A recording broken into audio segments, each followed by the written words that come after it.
You are now listening to the voice of horror. Lock your doors, bolt your windows, and turn off the lights. Make sure the kids are safe at home, cause you're headed to the Night Watch Zone.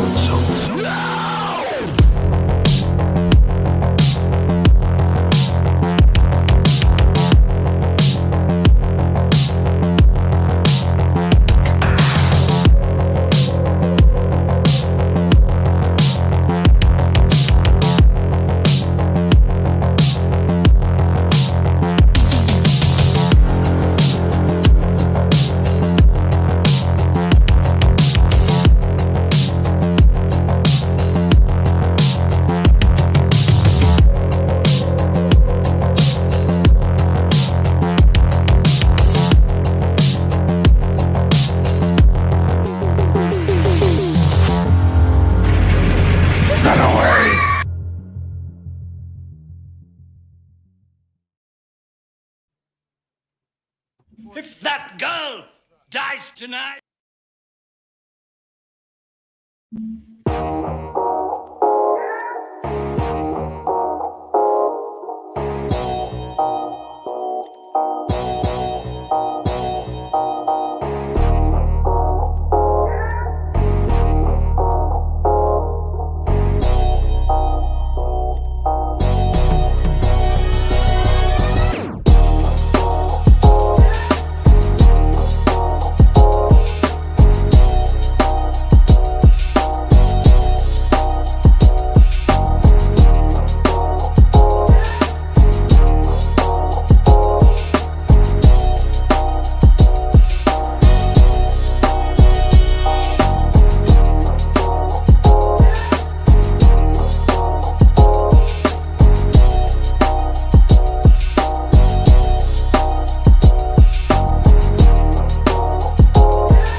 Welcome to the channel, ladies and gentlemen. It's Monday night. You know what that means. It's time to hang out. What's going on, you guys? Hope you're doing well. Ready to rock and roll. Just want to give a blanket hello to all you guys that are here in the chat. What's going on, Jerry? What's up, Scott? Melissa? Awesome to see you guys. Paula, DJ, what's up? Good to see y'all. My man Ginger Ninja in the house. What's going on, bro? Hope you're doing well, man. And we got Julie in the chat. What's up, Julie? How's it going? Everyone give Julie a big hello. And Nathan, what's up, bro? Good to see you. Good to see you. We got Jen. What's up, Jen? Good to see you. All right. That's what I'm talking about. Troy, hope you're doing well. All right. And Julie, we are very happy that you are here as well. Much love, much love. My man Dominic, what's up, bro? Good to see you. Hope you're doing well. I like that Julie said, let's get 20 likes before the stream starts. That's what I'm saying. That's what I'm saying. What's up, Chuck? We got Jake in the chat. What's up, Jake? Good to see you. Dawson. We got Jeff. What's up, Jeff? All right. May, what is up? Good to see you, May. Hope you're doing well. All right. You guys are all right. You voted, Paula? That's cool. Were you the first to vote, Paula? Let me know. We got a poll in the chat to see what you guys think of an amazing character in horror, and that is Dr. Samuel Loomis. So let us know what you think in that poll. Jake saying, "Hey, Knight, nice to see you as always." Good to see you too, man. Hope you've been doing well. Good to see you. Definitely. 2024 starting off pretty cool. You know what I'm saying? So, yeah. RMJ, what's up, bro? Good to see you. Stay with me and shut up. See, you already starting up, man, because I was going to be like, let's go over some favorite Loomis quotes. So you started off early. That's awesome. I love it. I love it. He wasn't playing around, man. And what I want to do, we're going to talk about a bunch of stuff, but what I want to do also is give you guys the greatest Loomis moments, okay? And I'm going to put them in order. And this is just for fun because there's so many, but I'm basically going to highlight what I think are the seven greatest moments. When you think about it, the character just been awesome in so many movies. So yeah, it's going to be fun. Mary's in the chat. What's up, Mary? Good to see you. Hope you're doing well. Denisha, good to have you here. All right. We are ready to rock and roll. Wow, Ginger Ninja, man, you listen. You're all right. We got 21 votes already. That's awesome. Awesome. Mr. Dan, what's up? Good to see you, Dan. I started watching your unboxing. Man, that's some awesome stuff so far, man. That's pretty cool. I want to be watching movies out in the backyard. Very cool, man. Hope you're doing well too, man. 90% for yes, that Loomis is the heart of the Halloween franchise. 10% saying no. All right. Okay. Dudes in the chat. I know, not dead, just very much retired. That's a good quote too. Ooh, I love that. We're coming in all the way to Halloween 6, The Curse of Michael Myers. All right. Jeff saying, in my opinion, Dr. Loomis, what is the heart of Halloween? I think. If so, I can agree with that. Oh, man, that's one of my favorite ones. I love it. You don't know what death is. I love it. Jason, what's up, man? Hope you're having a good night as well. Julie, look, I love that quote. If you guys haven't checked it out, and of course you guys know we talk a lot of the old school stuff, including Halloween, but Julie was gracious enough to join me when we were talking about the sequel, Halloween 2 from 81. You got to check that one out. That was a lot of fun. Great conversation, Julie. We'll have to definitely get something else going. You know, I love talking about this stuff. I prayed that he would burn in hell.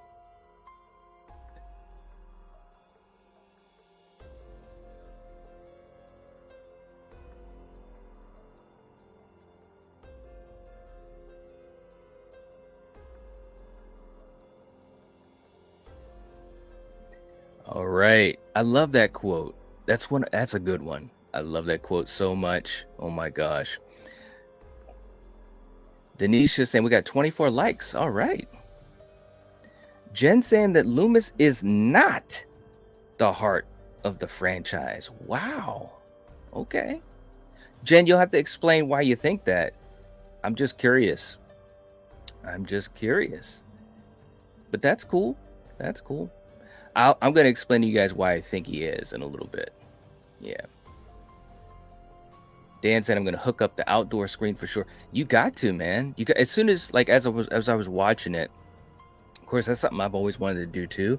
But as I'm watching it, I'm just imagining, just checking out some really great horror out there at the right time of the evening, just as it starts to get kind of dark, definitely. That's awesome, man. It really is cool.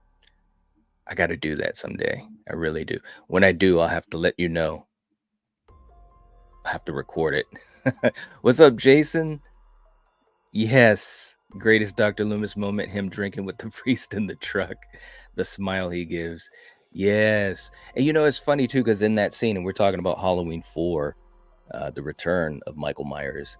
I think in that scene, and I don't know this for sure, but it really seemed like and I don't mean this negatively, but it seemed like such a genuine smile that Donald Pleasance gave, and I love that scene. I really do. And it's funny because the priest is talking about the apocalypse and obviously Loomis hunting Michael, and it's just this parallel that works really well. Yes. He's gone.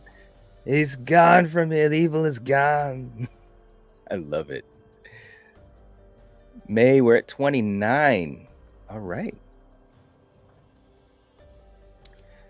DJ saying, have you ever considered doing a Night Watch hat? Well, actually, DJ, we do have our merch store. So check it out, man. We got a lot of Night Watch merch. We got t-shirts, tank tops, hoodies. I think we even have sweatpants, blankets, posters. Bro, check it out. We got some cool stuff. Absolutely. Ginger Ninja saying he voted 2 in the 10%. Wow. All right. Jen saying, for me, the franchise doesn't get good until Season of the Witch. Okay. What about after Season of the Witch? Let us know what you think of that, Jen. That's interesting. That's interesting. It's time, Michael. Yeah. Oh my God. That's great. Chuck saying, I think Dr. Loomis is the heart and soul of the Halloween franchise. Okay. All right. Gina, what's going on? Good to see you. Hope you're doing well tonight, Gina. So let's start off with this because we're having a little conversation about it. The heart of the franchise, and what do I mean by it? What I mean by it is I think that his story throughout these movies, and again, if you think about, first of all, he's been in so many of the films, right? And I'm talking about the character as well, so that includes the zombie films. And I'm going to give you guys a ranking in a little bit. But what he means to the franchise and to the story, you know, how he keeps that story moving, and especially when you think about the first film, you know, everything that we see as far as what Michael is, what we learn about what Michael is from his perspective, because he knows Michael. He's this doctor. So he gives you all of that backstory. You know, we like to joke around here on the channel a lot about, you know, he's one of the greatest hype men of all time. And he truly is. So that's what I mean by the heart of it. And when you look at the second film, and he's truly on this hunt because he shot him, and then Michael is disappeared, right? So he's after Michael and trying to save Laurie as well, right? Now, as much as I love Laurie Strode as a character, you got to think about it. In the first 2 movies, she was definitely that victim that had to find strength and courage during the confrontation when it happens, which is usually in the 3rd act of those 2 films. In 4, I mean, he's literally hunting him. He's almost vigilante style, and that carries out until 5. And then, of course, in 6, he's retired and brought back into the situation. So that's what I mean by the heart of the franchise, is that, you know, what we see of Michael, what we know of Michael, the whole mythology of the boogeyman, we get that from Loomis. We don't get that from Laurie, you know? So let me know what you guys think about that. And 3 is obviously its own thing, because that has nothing to do with Loomis. Let's see. Dr. Loomis is Michael, but on the other side of the coin. That's an interesting way to put it, Dominic. Very interesting.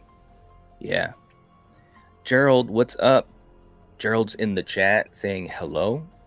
Good to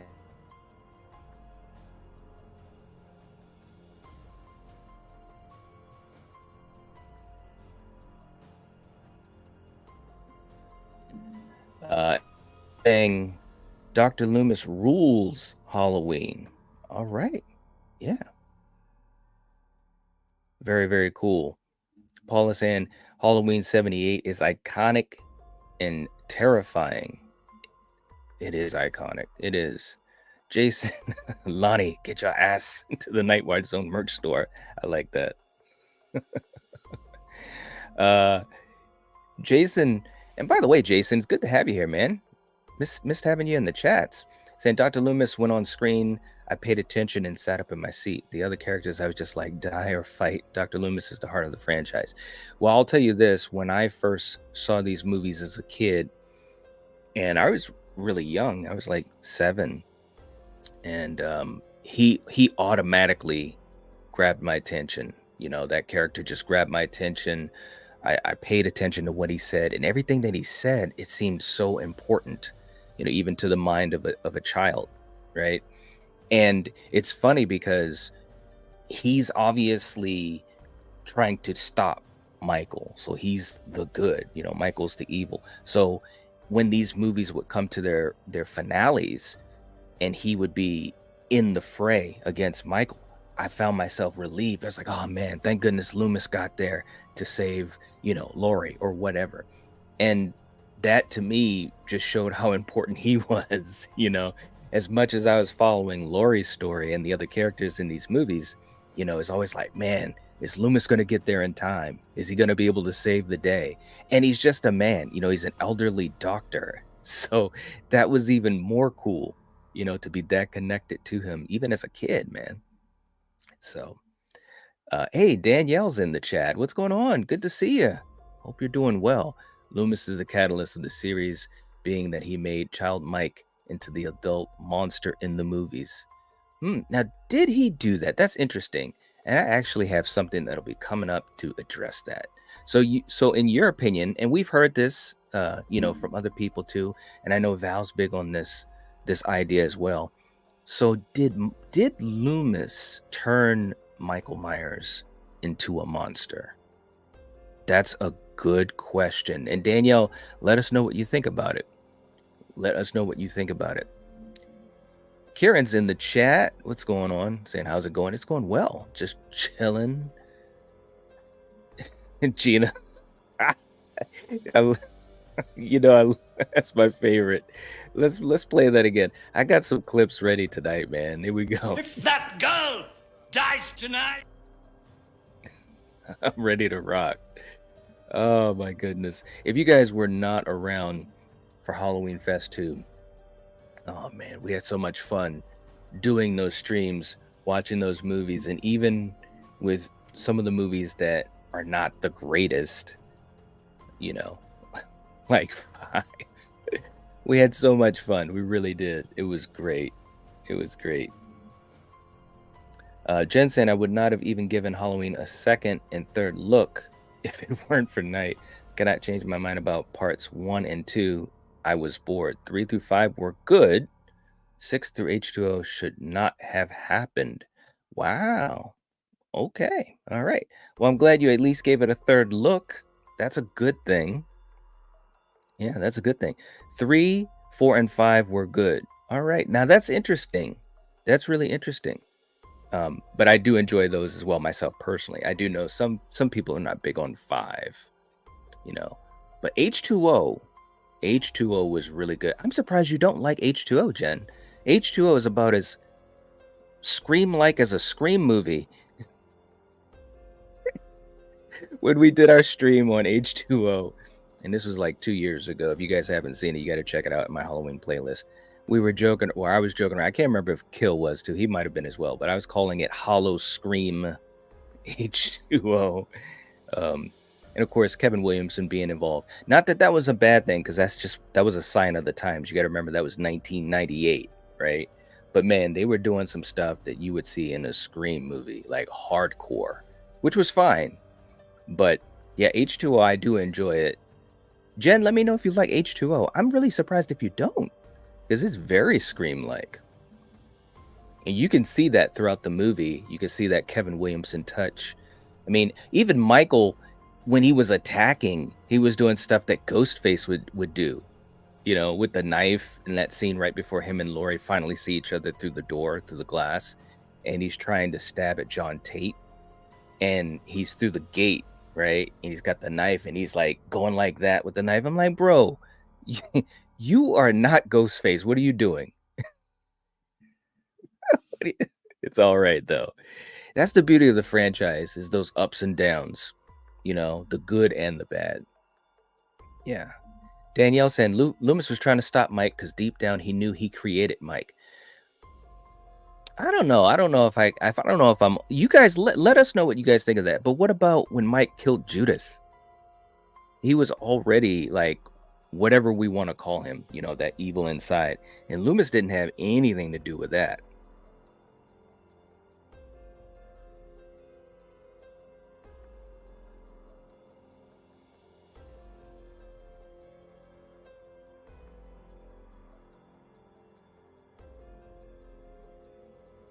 Dominic saying Dr. Loomis is a hero everyone needs to look on up to instead of someone like Superman. That is a superhero, not an actual normal man. Okay. Danielle saying it's Val's theory and it makes it all watchable for me. So it's not watchable without looking at it that way. Okay. That's interesting. I do like the theory because it makes you think. It really does. It really, really does. Hey, what's up? Super Tenors in the chat. Good to see you. Hope you're doing well, man. Donald Pleasance was absolutely amazing. He was. He really was. Yeah. Troy doesn't even belong in jail. He's actively hunting someone while telling the cops, this one's mine. He really, listen, by the time we got to 4, he was a vigilante. He really was. Denisha said hashtag Halloween Fest 3, get ready. Listen, I will not confirm nor deny. All I gotta say is we got plans for this year. We got big plans for this year to do things bigger and better. So that's all I can say. That's all I can say. Julie saying I don't care for 5 and 6. Yeah, that's where we started to get into some issues with 5. Interestingly enough, though, watching it with people like we did for Halloween Fest 2, it was so much fun. Now, part of that, too, is because we were able to make fun of certain things. I think the biggest issue I had with 5 is they didn't stick to what made 4 so good or great. Like, you have Danielle Harris mute. I don't know why they decided to do that for 30% of the film. You killed Rachel. That was probably one of the biggest mistakes in the whole franchise. It really was, because Ellie Cornell, would have come back for the film proper, to be in the full film, I should say. I don't know why they did that. Oh my gosh. Just thinking about it gets me a little heated. Philip, what's up? Good to see you. Ginger Ninja saying I like them all, but I'm partial to 4, 5, and 6 as I enjoy the Thorn aspect of the story. The OG 2 are classics. Yeah? Yep. Scott Lauderdale, I agree. H2O would have been a solid finale had Resurrection not happened. I agree. Yes. Yep. Totally agreed. Super Super said, yeah, part 5 broke me in the theater because part 4 had been so good. I agree. I don't know. Listen, I don't know what was going on in their thought process for part 5. I really don't. They really did some odd stuff. And Loomis was one of the best parts of it, but the things that they did around him as a character was like, man, what are you guys doing? Oh, man. Jen saying I don't even remember H2O, which is why I'm not crazy about it. You should revisit it, Jen. Seriously, just to say you did. I mean, you will see the influences of Kevin Williamson, his involvement with it, the parallels to Scream.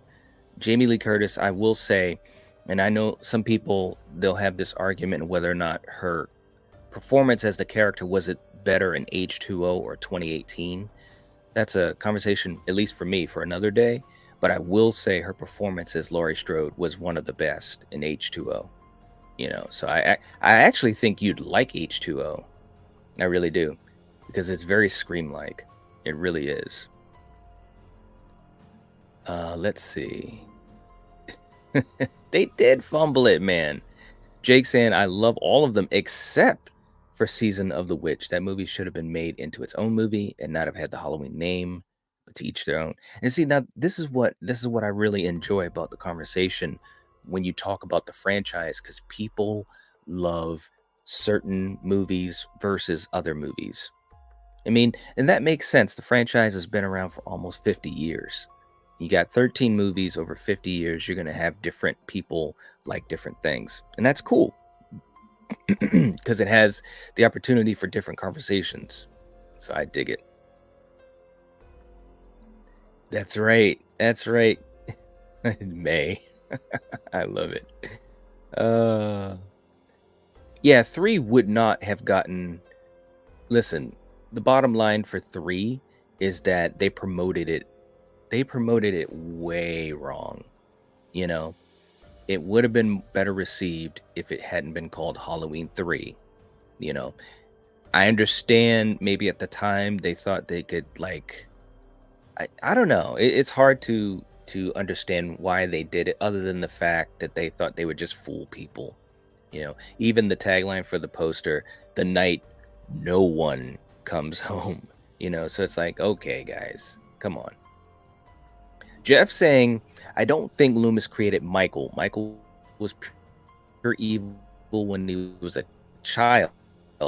He murdered his sister, you know, so that's before Loomis. He's already a monster. Exactly. Now, there can be an argument made that, you know, Loomis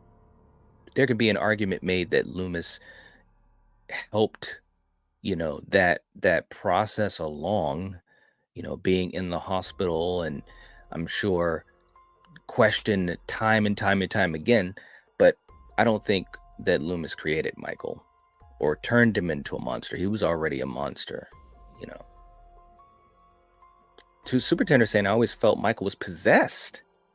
Okay, all right.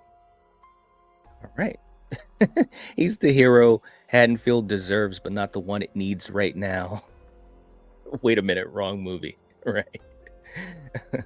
Jeff said, you don't even have a police force. Right. Gerald saying Loomis is the second most significant character in the franchise behind Michael Myers, of course. You know, here's the thing. I would say it's close when you talk about 1A. Well, I'm saying Michael is number 1, but if you talk about 2A and 2B, Loomis and Laurie Strode, right? But the reason I said the heart of it, meaning that, and I'm just using this parallel, he's the one that kind of keeps all the things going. You know, he kind of keeps the body going because he's giving us the information, because he has that connection to Michael from when he was a child. He knows Michael inside and out, and he's the one that's always talking to the other characters about what he knows Michael is capable of, the depths of that evil and so forth. So that's how I look at it. Yeah. Danielle saying children don't handle emotions well. Child Mike really didn't handle it well. Loomis built upon that by seeing and treating him as evil. Well, I would argue that Child Mike wasn't like a regular child. So I think all of those things, the whole foundation crumbles for me. I truly do. I mean, I think definitely Loomis, you know, it's kind of like when someone, you know, puts that title on you saying evil and so forth. Now, we don't know how that all went. Now, if you look at Rob Zombie's film, they try to show a lot of that. If we go by that film, and I do think that film showed, you know, what Donald Pleasance's character of Loomis probably did to some degree, you know, tried to at least be sympathetic, but also being a doctor. I do believe that, you know what I mean? I don't think he would have been, because like the way that Malcolm McDowell portrayed the character, he was very fatherly, you know, for a few years of Michael as a young child. And then when he became an adult, you know, he was much more like when he left the case, he's like, I'm sorry, Michael, you know, but this is my last day. And so I do think that Donald Pleasance's version of that character was similar. Not exact, though. I don't think exact, but I think it was similar. So I don't know. You know, it's hard. It's an interesting conversation to have. I like these type of conversations. But the way I look at it, Michael, when he killed Judith, that was That was it, man. He was transformed from within. You know, whatever caused him to do that was already there, and it just festered. You know, and I don't think if he had stayed in the hospital or if he had been let out earlier or this or that, I don't think any of that would have changed. But it's interesting. You guys, let us know what you think. Let us know what you think. Very, very interesting. Mary saying, Night, I just wanted to thank you, Coriander, and your brother for bringing us joy for us horror movie buffs. Well, we appreciate that, Mary, and we really appreciate you guys hanging out and enjoying our conversations. We really, really do. And just to put this out there, we talked about this last week, I believe, a little bit, but we do have our channel anniversary coming up soon, so we're going to be prepping for that, and it's definitely been a fun 3 years on this channel, so almost 3 years, but yeah, it's coming up. It's coming up. Scott saying, Jake, I freely admit that I hated that one for years, but it's one of my favorites now. It just needs to be viewed on its own merits. Talking about Season of the Witch, and I have been very vocal about Season of the Witch and my own journey with it. And also, you know, Coriander's journey with it, which has been amazing. When we did our stream on Season of the Witch, you know, we've gone through all of the films. So check out the Halloween playlist. But on Season of the Witch, I hated it as a kid too. You know, I just didn't get into it. I felt like I was duped, right? I remember seeing the poster art. Our local video store would have a catalog of movies and this and that. And so I used to love just looking at the poster art, and I saw the poster art for Season of the Witch, and I was just like, man, this looks great. I definitely got to check this out. And I was intrigued by it and so forth, but I was expecting to see Michael. And of course, Michael was not in it. So I just didn't understand what they were doing what they were doing with it, right? And again, you got to remember, I was whatever, 8 years old or whatever.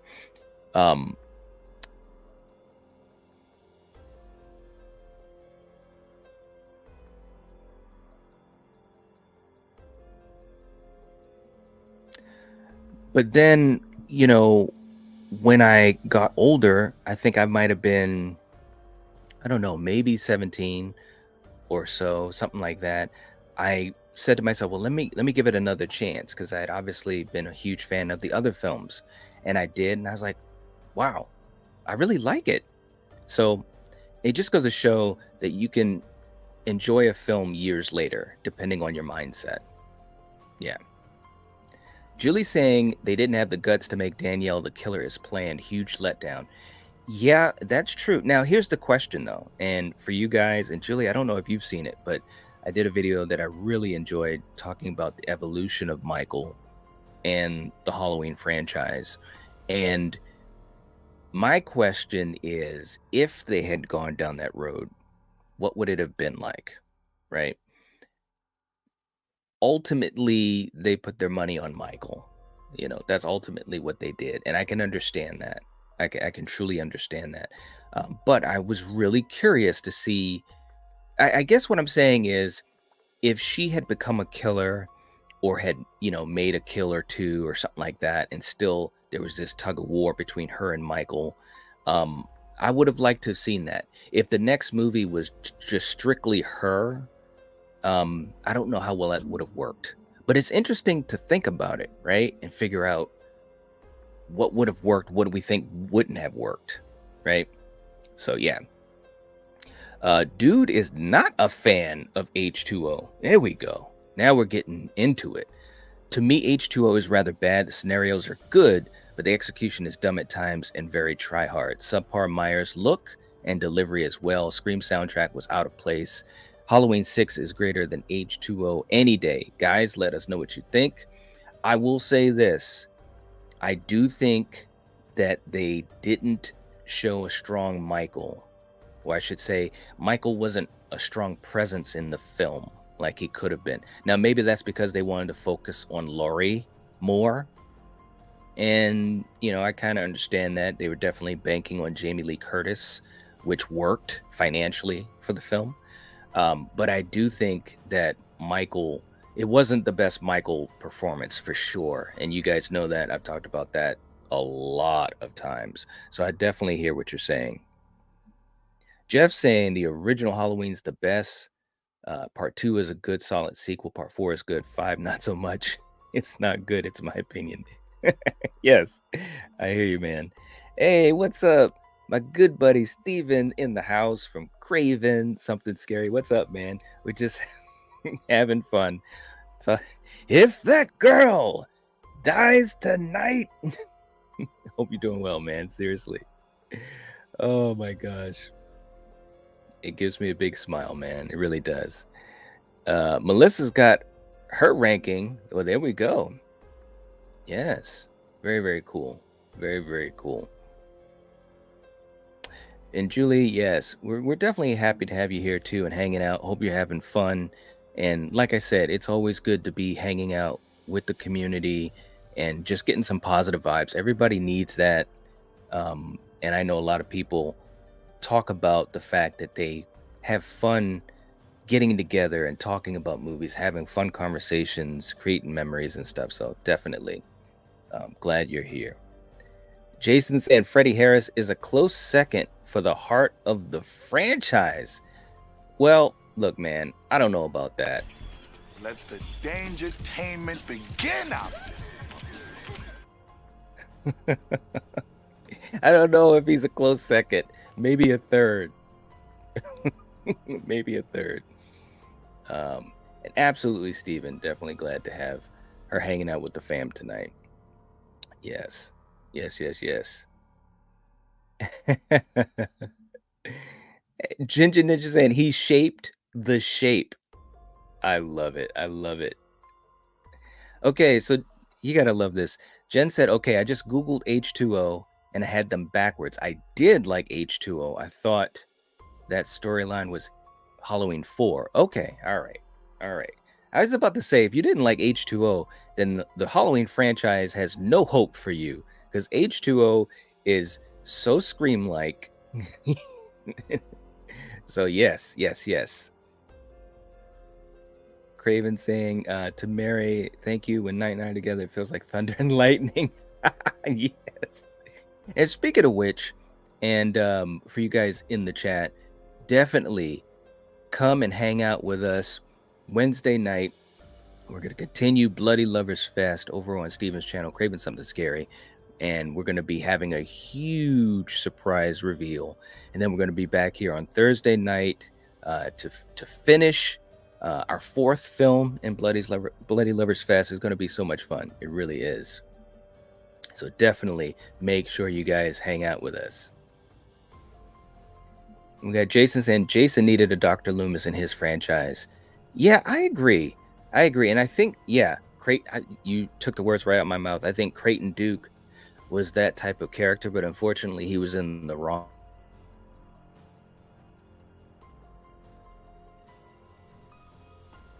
He was in the wrong movie, man. He really, really was. But I love Creighton Duke. I really do. He was the best part of Jason Gozell, no doubt.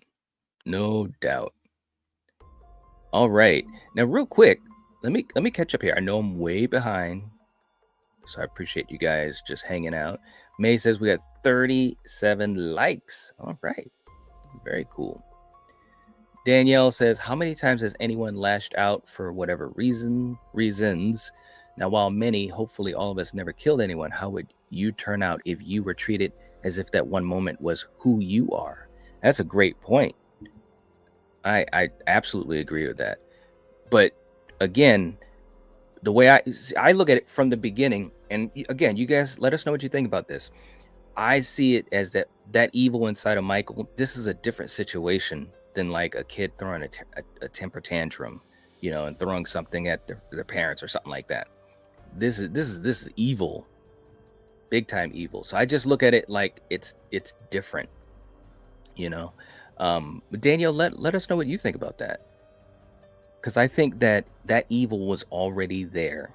It was already there. Now, granted, it could have been exacerbated by Loomis, by the hospital staff, and being in the institution. There's no doubt about that. But I don't think that he created what we saw in Michael when Michael escaped in Halloween 78, you know.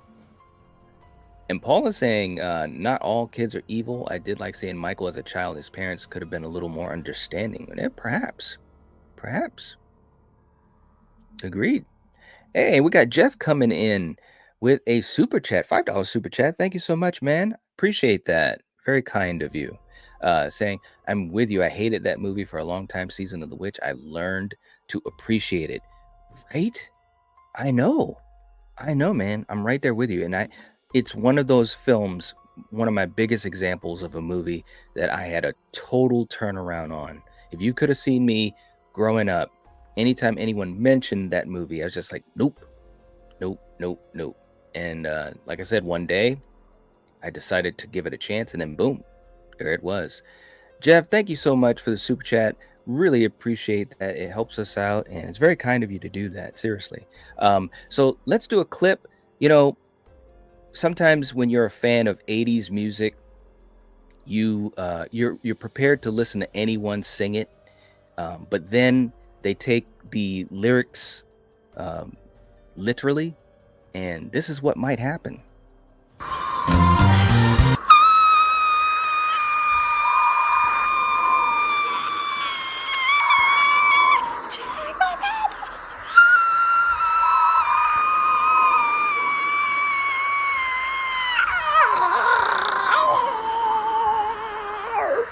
You take my breath, you take my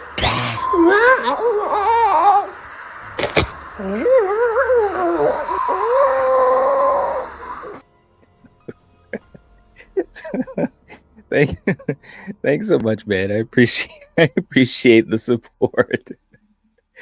Oh my God, it's too funny. Hey, we got Neil in the chat. What's up, bro? Good to see you, man. Hope you're doing well. Then Carpenter wanted Halloween to be an anthology franchise. The studio forced him to write H2. Yes. Also, Michael died at the end of H2. Carpenter meant to kill him off. Halloween 3 was the next anthology film. That is correct. Yeah. I mean, the truth of it is, and here's the other thing about it too, man. Like, it could have been over right there with Season of the Witch, because it was, I mean, man, it bombed so hardcore. It wasn't even funny. But they took a chance. 1988, they do Halloween 4, and they hit a home run. If that had not happened, who knows?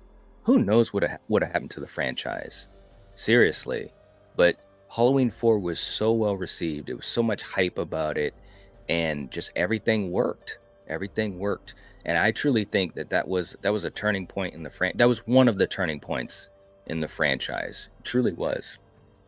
But it's funny. It's interesting when you think of the trajectory of it all.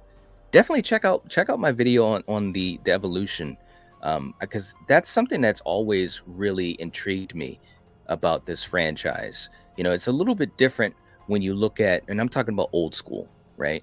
It's a little bit different when you look at Nightmare on Elm Street or Friday the 13th. You know, Halloween, as much as it's so popular, especially now, and as successful as it has been in general, it's like always been right on the edge of oblivion.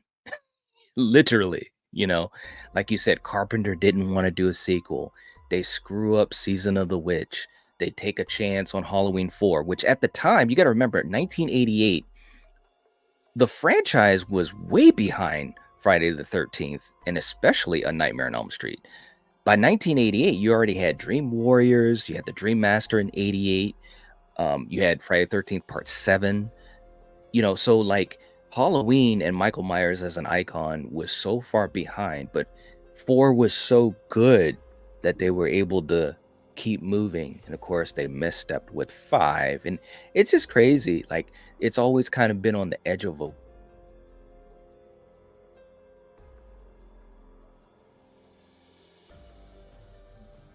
It's just funny to think of it like that. It really, really is. No doubt. No doubt at all. And we got Dominic saying, H2O is not my favorite. I just was not into Michael in that film. He didn't feel like Michael Myers. He just felt like a different killer. That's interesting. Yeah. Now, Jake is a huge fan of it. Definitely a fave of mine. I love seeing Jamie come back. I know it gets a lot of hate, mainly because of the mask and the music. I try not to let things like that bother me. Understandable. Understandable. Looking past those things. Jeff saying, my biggest question is why did they stop making the Halloween mask after part 2? They never got it right until 2018. Exactly. And again, Jeff, you had to check out my Halloween playlist, man. I've talked about that so much. It's crazy. I'm probably going to do just an individual mask uh, episode or video at some point because it is true. It's like, how could they mess up the mask so badly? Although I will say, in 2007 with Rob Zombie's Halloween, I do think they did a good job on that mask. They really did, in my opinion. That was the best mask since 2, in my opinion. Of course, they rip it to shreds in the second film where you get Hobo Myers, but whatever. Oh my God. Very, very cool stuff. And we got, and thank you, May. We appreciate that. The link for Bloody Lovers Fest Wednesday night on Craving Something Scary. We're going to be watching Misery. I love that movie. You guys know that.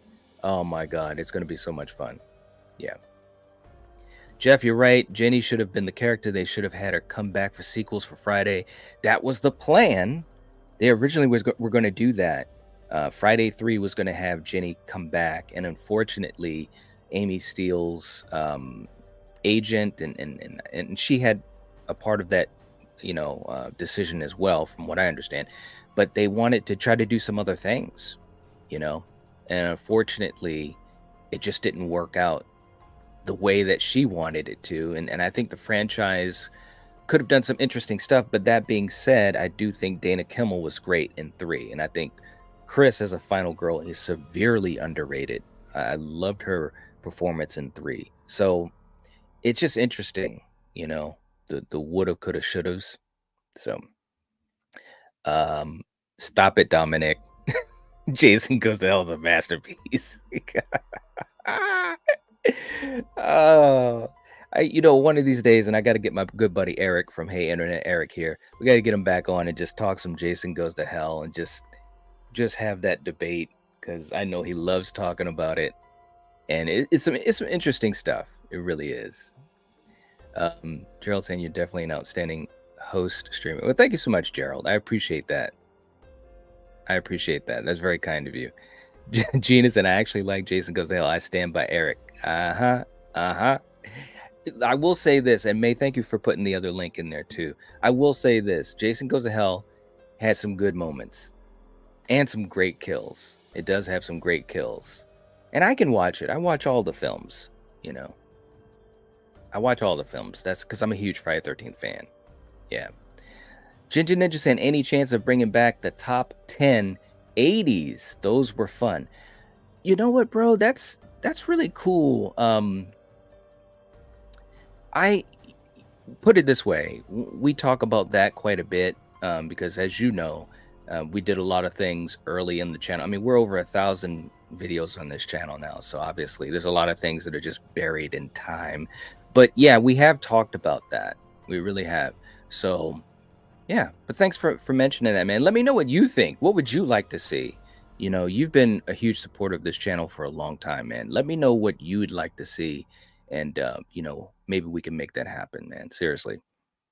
But I appreciate you, bringing back the old school stuff, Neil saying that is the best clip ever.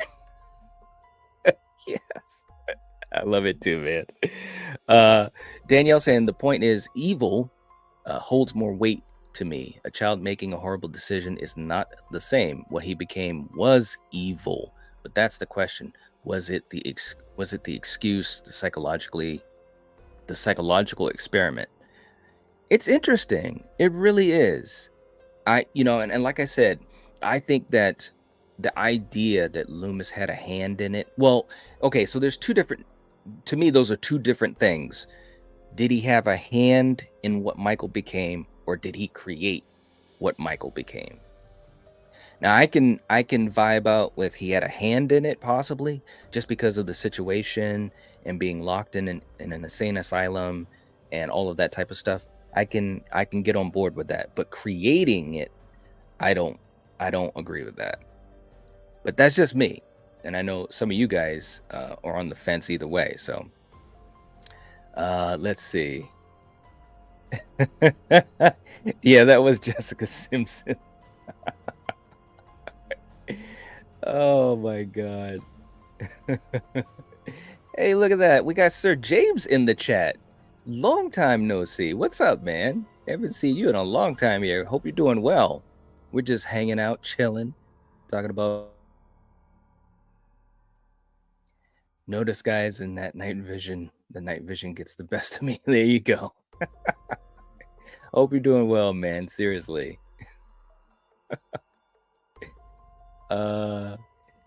Steven saying, I have to admit, though, Halloween 5 and 6 have grown on me over time, and I enjoy watching them both.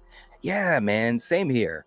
5 has, because of that connection to 4, I've always kind of just been okay with it.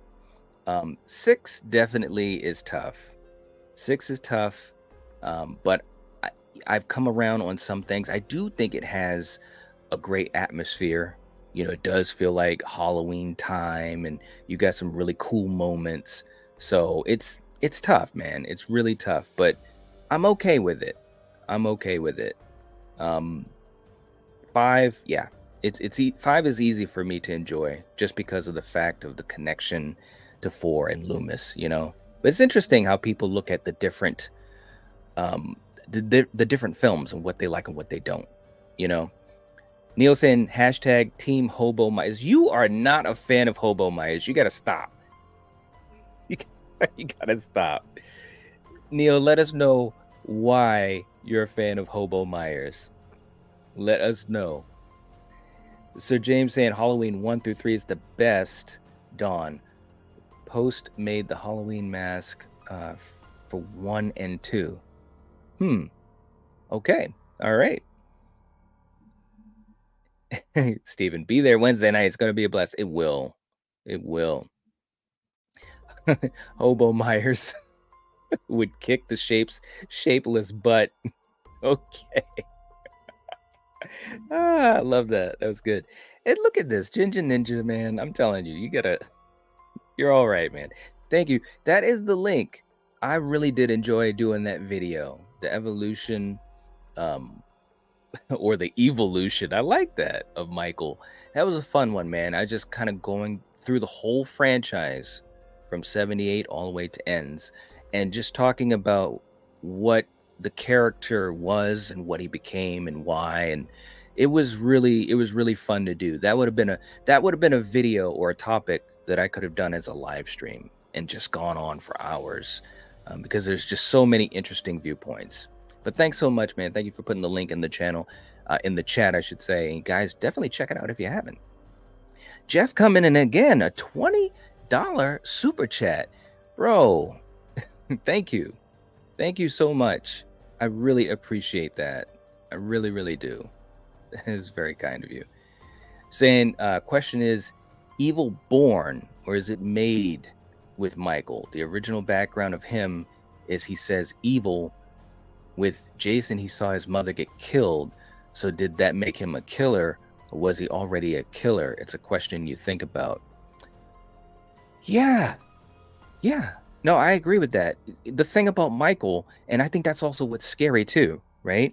Is that he just had evil in him, and he kills his sister, and he goes on a killing spree when he escapes Smith's Grove, right? That's pretty scary. If the evil is created in him by his environment, being Smith's Grove or Loomis, I think that takes away some of it takes away the mystery for sure. And I think it takes away some of what makes him a scary icon to me, or his mythology anyways, right? And that's what they did with Rob Zombie's Halloween. You saw that he had a horrible home environment. He had no friends. He was bullied in school. He was bullied in the insane asylum. He was cut off from his mother. She died. It was like one thing after another. And it's almost like, well, how is he not going to become evil? How is he not going to become what we know as Michael Myers, right? That's the thing to me. So we've seen it both ways. We saw it from Carpenter's viewpoint that he's just evil. We're not going to give you a reason why. He's just evil. There's an evil inside of him. And then we saw it from Rob Zombie's perspective of this is why he is evil. Which one do you guys prefer? That's a great question. Hell, man, I should even do a video on that. I'm saying that right now live. What do you guys prefer? Do you want to know why he's evil? Should it be that his environment made him evil? Do you find that scarier or more interesting? Or do you find it scarier that we have no reason why? Like evil just was within him. He was just an evil person, you know, an evil child that grew up to be a man. That's a good question, Jeff. Thank you for that super chat. That is a great question. And also thank you so much for supporting the channel. Really appreciate that. All right, so let's I know you guys loved that clip. We'll do that clip again. Let's do another one that's we got some new ones here tonight. Here we go. Good. Looks good. Feel the beat. Chicka, chicka, chicka, chicka, chicka. Now take it to the right, the left. Yeah. Ba-dum, ba-dum, ba-dum. Find it. Feel it. Do it. All right.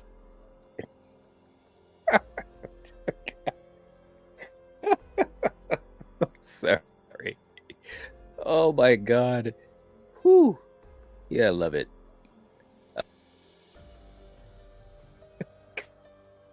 All right, let's do another one for you, Jeff. Let's do that. You know, that Jessica Simpson again. Here we go.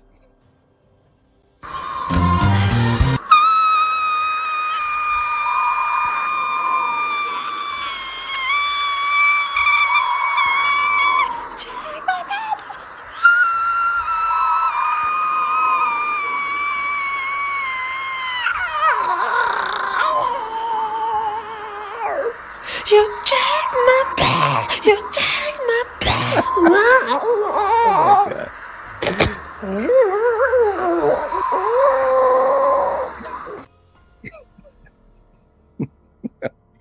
Oh man. Whew. Oh, that was good. Jeff, thank you so much. Seriously. Oh my goodness. Too funny. Too funny. All right. Let's catch up to the chat. I know evolution. I love it. It's great. I agree, man. Neil said Michael did it all for the dangertainment. Yeah, he did. Oh my gosh.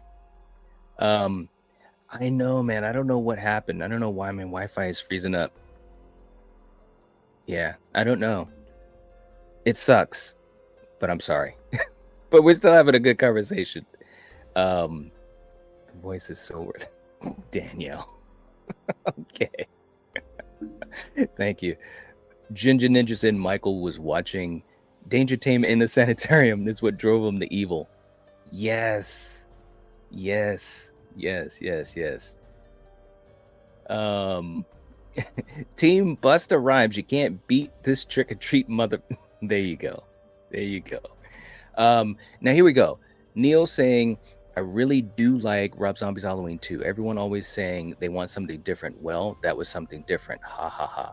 Yes. Now, okay, now let's just back up a little bit though. For me anyways, you know, I do like it when a long-standing franchise can add freshness to it. But I do think, and this is true of any long-standing franchise, and it doesn't matter what genre. I'm not even talking about just horror. It's tricky. It's tricky to do new things because at the same time, you want it to be identifiable with the fans, right? And I think Halloween 2, and we, you know, and again, I've talked about this ad nauseum. Rob Zombie didn't want to do it. He only did it so he could get out of the contract to do 3. And so he just kind of was like, let's just do this. Let's go. Let's just go. Now, I'm not saying that he didn't have any care in doing the film, but I think what he wanted to do was just put his stamp of approval all over it. And you can see that in the film. It is batshit crazy. Some of it in a good way. A lot of it, I think, is missteps, personally. You know, I do think there's some great performances in it, though. I think Scott was great in it, Danielle was great in it, and especially Brad Dourif. I don't like the way Michael looks in this friggin' movie. I just don't. It's just the way that it is. And interestingly enough, they portray Michael, and I just talked about this in some of my recent shorts for Halloween. They portray Michael as a man. He's obviously human in 2007. But man, he's doing some stuff. It's like, wait a minute, man. Come on. He's lifting cars like Lou Ferrigno in the Hulk. What is going on? Come on. So there were just missteps to me that didn't always work.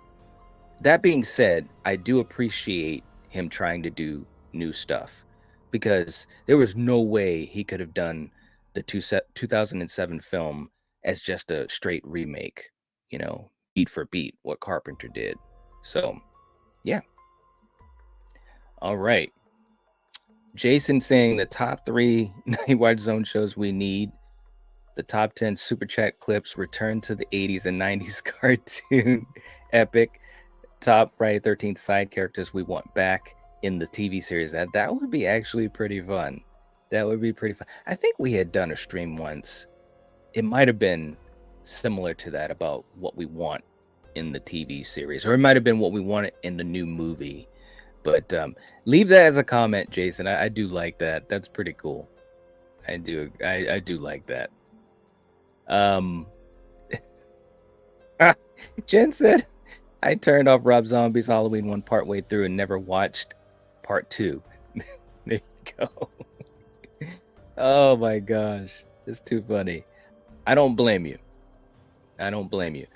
Danielle said, Mike is still scary, just adds to what we know about him. Some like that, some don't like that.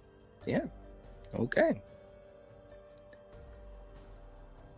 Gina saying, did you see my comment about doing an OG and remake verses of My Bloody Valentine, like you said, to leave?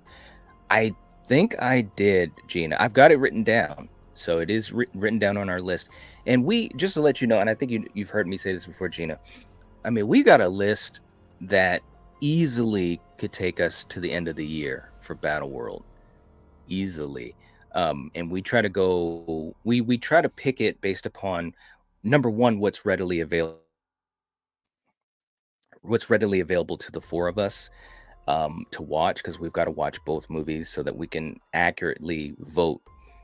So that's number 1. Number 2 is also, well, obviously what we think would be really fun to discuss, and that changes back and forth. But yeah, I think that could be a really fun one, Gina. I really do. I do. We got the professor in the chat. What's going on? Saying greetings and salutations. Hope you're doing well. Good to see you. Let's see. Danielle saying, I prefer to have reason for the chaos. Okay. Super Turner saying, no, I don't like it explained. Okay. Look at Steven. He's working hard, man. There was a transfer between Michael and Corey in that moment in the sewer. There you go. And then Steven saying, no, do not explain Michael's evil. There you go. Jeff also saying, for me, in my personal opinion, I think it's more scary when you don't know why people kill. More of a mystery. I personally agree. I agree. Find it, feel it, do it. I know, man. Oh, man. It's too funny. And Steve said, wow. You go, Jessica. Oh, Lord. And we got Wrestling God in the chat. What's going on? Welcome to the chat. And by the way, and I haven't mentioned this, I don't think I've mentioned it once, but if you guys have not hit the like button yet, please do. It helps to support the stream. Wrestling God saying, I think I prefer him just evil, but at the same time, I really want why he was the way he was. We don't know anything. All we know is he murdered his sister for no reason. Then all of a sudden, he, man with a few words. You know, and I think that's what made, for me, the trilogy, the David Gordon Green trilogy, kind of fun, because they started to allude to some things, you know, especially like in Kills in the beginning, in the recreation scene, when they were talking about why he was he was always staring out of his sister's window, and the whole idea of going back to the house, and they were alluding to some things. We didn't get any full explanation, and I definitely personally I don't want a full explanation. We can allude to it. I don't mind that. But it's a tricky balance, a very tricky balance. Yeah.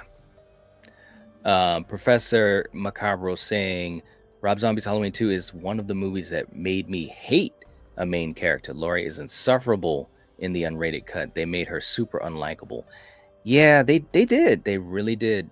I remember talking about that a lot on our Rob Zombie Halloween 2 review and deep dive discussion. It was tough to see that, although to be on the other side of it, I think Scout's performance was really it was pretty powerful. They wanted to really show the effect of what she went through, and a lot of that was very accurate and realistic. So, but I do agree she wasn't as likable as a character, So it's tricky. It's very tricky. Hobo Myers, that's right. Nothing Man in the chat. What's going on? Good to have you here. Hope you're doing well. Welcome to the chat. Evil is as evil does. Forrest Gump. There you go. Jeff saying, what was worse, having Michael being an Uber driver for Tina, or the white unicorn in Rob Zombie's Halloween 2? The white unicorn, no doubt at all. Michael's always been riding dirty. We've been talking about that so much. If you got a car nearby Michael Myers, he's going to be driving it. That was a crazy scene in Halloween 5. It did have some creepiness to it, though, right? There was some creepiness to it that I appreciated. But yeah, pretty crazy. Ginger Ninja saying, I do really enjoy both Rob Zombie Halloween films, and I would have loved to have seen him do a third if he had a good time filming the second film. I would have loved to have seen, how it would have turned out too, just for the fun of it.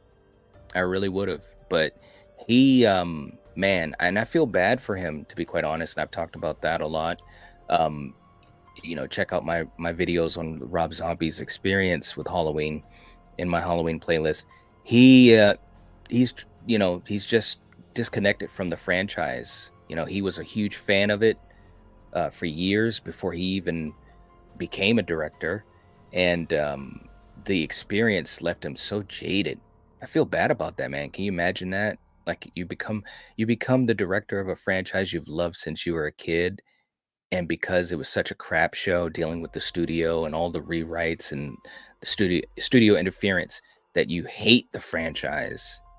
You don't even like the movies you did for the franchise. That's crazy. That is crazy. That's a Halloween movie in and of itself. Dominic saying, are you planning to do a Jason Goes to Hell versus Freddy's Dead episode?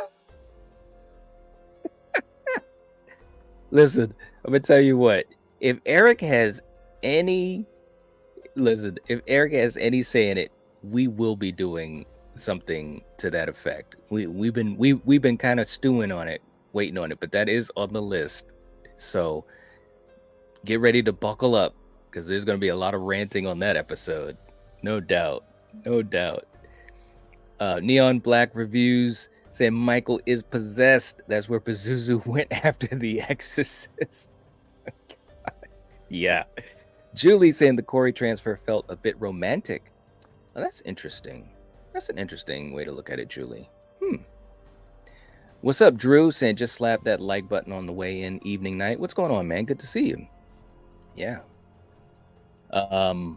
Jason X versus Leprechaun in space. Listen, that it wouldn't even be a fair fight. Jason X would take that so easily. Whew.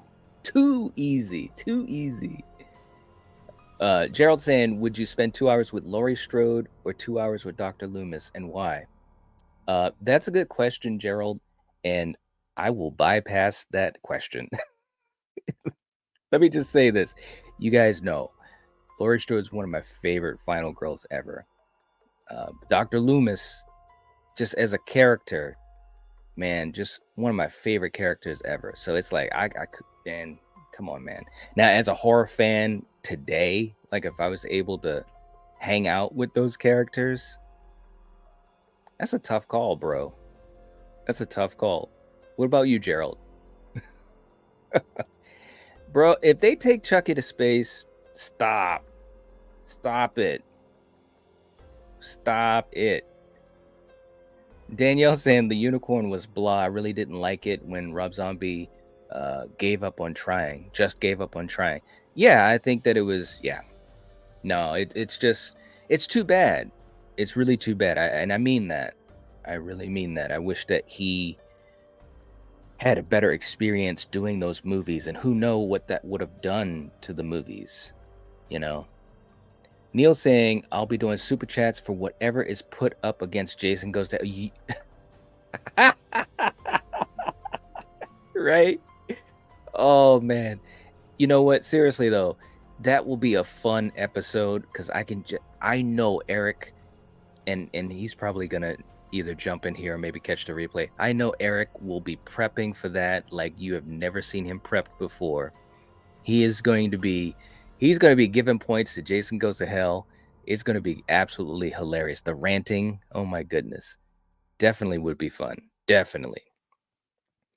Let's see. Scream 7, Ghostface in space. Oh my goodness. That's great. That would be great. Professor saying, my least favorite Halloweens are 6. They did Jamie Lloyd dirty. That's true.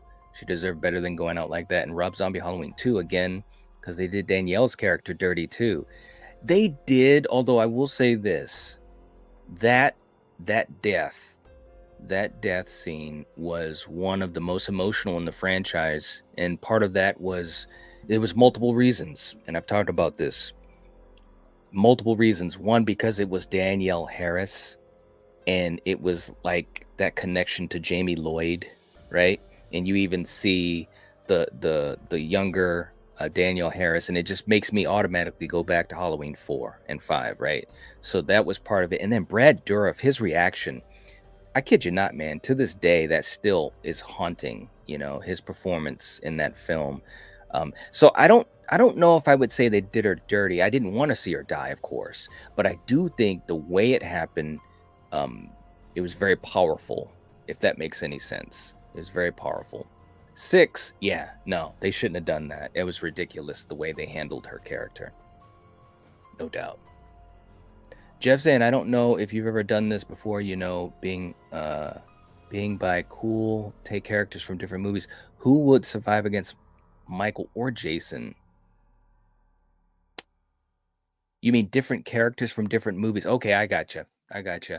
I have actually, we talked about that a few times on live streams just as part of conversation, but I have thought of doing that. I really have. That would be pretty fun, especially if you, flip characters from different movies with different icons, like if Jenny, would she survive Michael? That would be really, really cool. We've talked a little bit about it in different live streams for fun, but that would be fun to have it as a dedicated video. Jeff, let me know what you think about that, and anyone else, because I have toyed around with that idea, because it's a fun concept. It really, really is. Professor saying, pop quiz, hot shots. Who wins a monologue fight, Dr. Loomis or Quint from Jaws? Ooh, that's tough, man. You guys know I love Jaws. I love Quint. Put it this way. Wow. It's gotta be a tie. It's gotta be a tie. I will say this, and I love Robert Shaw, don't get me wrong. Other than the Indianapolis and of course the famous monologue in 78, I think in general, Loomis as a character, and of course we saw more of his character, so it's not really a fair comparison. But I just think that seeing Loomis and how he was in 78, and seeing how he was like in Halloween 5, which was so different and so erratic and crazy, I just think there's a lot of cool ground that you can cover with that character. Whereas Quint, I think Quint was very much Quint, right? That's a great question, though. You can't lose either way. You can't lose either way. Neil saying we need to do a tier list on the in space films. Oh my god. Woo. Scott saying every film in that tier list would be at the very bottom, except for Jason X. Except for Jason X. Oh, and Danielle's right, and not Alien or Aliens. That's true. That's true. And Jen saying I have to go for a while. I will try to come back. Okay, Jen. Alrighty. And definitely good night if you're not able to come back. Jason Voorhees would have punched Busta Rhymes so hard his head would fly off. That's right. He would have. He would have. Drew saying, I want to see Scream 7 Cruise Control. Ghostface on a speeding out of control cruise ship. Wait. I like that. Oh my god. Danielle saying Quint would take Loomis. Wow. Okay. Oh, no, saying wouldn't take Loomis's BS. Okay. I got you. I got you. And Julie, thank you so much. And I haven't even officially talked about it, but tomorrow night, Battle World. Ooh, this is going to be fun. When we plan what we do for the streams, it's always kind of interesting because, you know, I'll talk to the guys and Corey and say, well, do you guys want to do this? Or, you know, and the conversation we had for this was really interesting because we almost didn't do it. And so there's a story behind that, but it's really interesting. But anyways, tomorrow night, Jeepers Creepers versus Barbarian. I think that's going to be a really fun conversation. So thank you, Julie, for putting the link up. Definitely, if you haven't, click that link and put the like on it. That would be cool. Yeah. Troy saying agreed. Quint gave the best monologue, but Loomis wins by default as a habitual monologuer. I like that, an habitual monologuer. Yes. Jeff saying, I remember seeing Jeepers Creepers for the first time. Such a good movie. It is. It is. It really is. And I think tomorrow's going to be a really cool conversation. So, guys, this is what I'm going to do as well. I wanted to talk about how I look at the moments in Halloween. If I was to put them in an order, you know, seven films. Well, technically 7. We'll see if you guys can figure out that number. But I've got seven moments that I want to put in an order. So let's start this thing off. So coming in at number 7, okay, as far as some of my favorite, or if I would say the greatest Loomis moments, at number 7, we've got to talk about the 78 recreation scene in Halloween Kills. Now, if you have been around this channel long enough, then you already know when we were in the theater and we were watching Halloween Kills, first of all, when they did the recreation scene, it was kind of like, wait a minute, what is this? You almost thought it was, you know, some deleted footage. It's like, what is going on? I was lost. And then, of course, seeing Loomis and the way that they did the character, it was just so cool. It really, I mean, my goodness. Tom Jones Jr., the look is so good. The voice, Colin Mann, I mean, it was just pretty damn perfect. It's just so absolutely crazy. And it's not CGI. They put prosthetics on Tom Jones Jr. He looks just like Donald Pleasance. It freaked me out at first. I'm not going to lie. Because I'm like, wait a minute. Is this deleted footage of Donald Pleasance? I've seen everything, you know, and I didn't ever see that. So anyways, that was such a cool moment to have him back, you know, in any way that we could. You get what I'm saying? I loved it. There were people in the audience when we were watching it. So it was me and Corey and our oldest, and there were people that were gasping, like, what? You know, you could tell people were reacting to it, and it was just a fantastic aspect of Halloween Kills. It truly, truly was. So I had to have this on the list.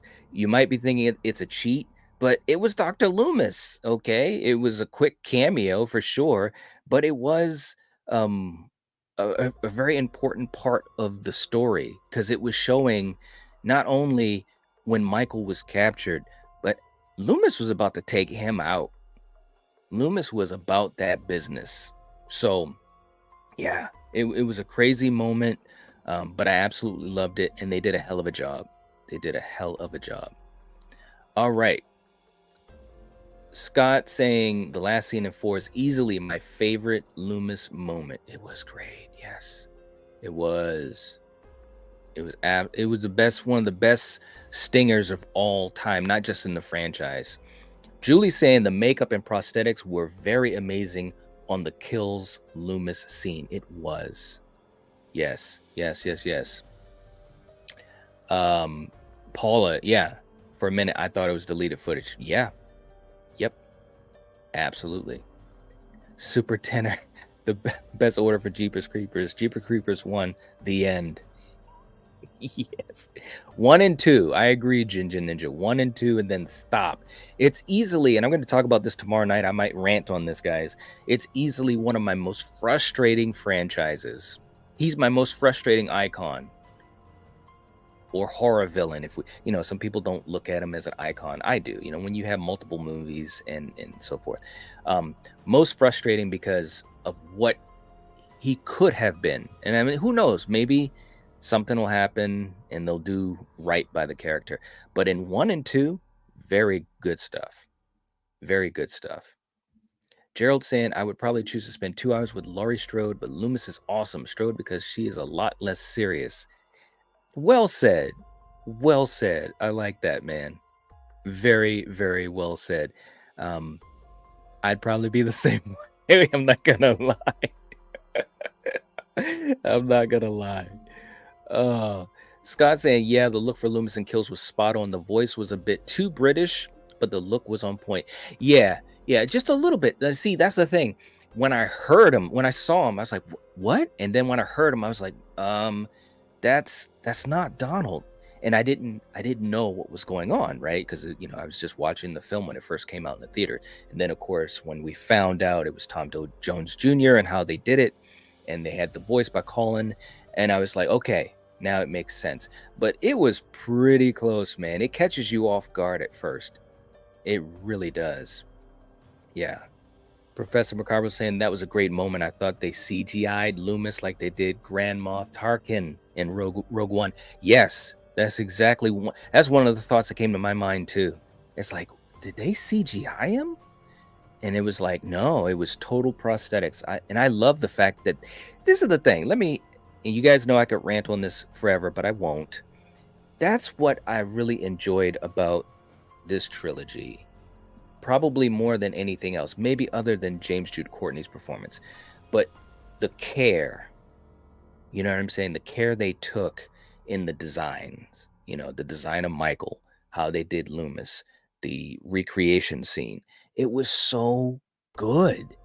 Like, if they can take that type of care and craftsmanship to the next projects for the franchise, we're going to be doing pretty good, or at least we got a shot at being pretty good. Because again, as much as I love this franchise, some of the things that they did with the mask, or some of the settings, if you look at Resurrection, Michael's got a freaking town underneath of his house. It's like, when did that happen? There's a whole city underground under the Myers house. What's going on here? So the trilogy was so good with those little details. Yeah, Neil, definitely. I definitely understand, and tomorrow night we're going to be really careful because we're going to be just talking about the movie, but I get it, and I agree with that. Although I do enjoy the first 2 films, so I'm just talking about the movies only, right?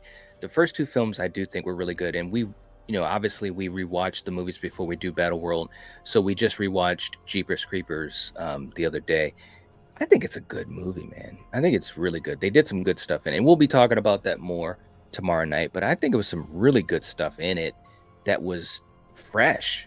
you know, and for a slasher film, and first of all, you don't even know that it's a slasher film at first. That was the beauty of it. So, but you'll definitely hear a lot about that tomorrow night. Some good stuff. Good stuff. Um, let's see. And I want to catch up to you guys. You won't talk about the reboot. I agree. I agree. All right. So in seventh place, we had the recreation scene. Now, in sixth place, okay, this is where we start to have some fun with it, in my opinion. In sixth place, definitely had to have this as part of what we're talking about for the greatest moments. And that, of course, is Loomis and Halloween 6, Halloween, the Curse of Michael Myers, which obviously was the last film that he was in. He passed away. Heartbreaking stuff. He wasn't a focal point in the movie, but he still had some great scenes, some really cool moments with Paul Rudd playing Tommy.